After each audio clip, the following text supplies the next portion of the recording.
Ganyo ha. Super lutong. Sarap.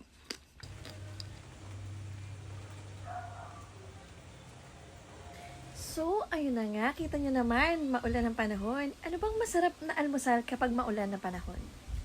Ito ba? Fried rice, pusit, danggit, pritong talong, at itlog.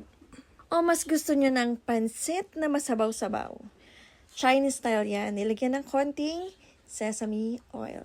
Meron siyang pork, repolyo, carrots, meron din siyang kinchay, atay, at ang kinakikiligan ng lahat.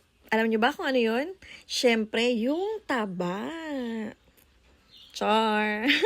Kung hindi ka naman makapag-decide, dagdagan natin ng sausawan. Taray!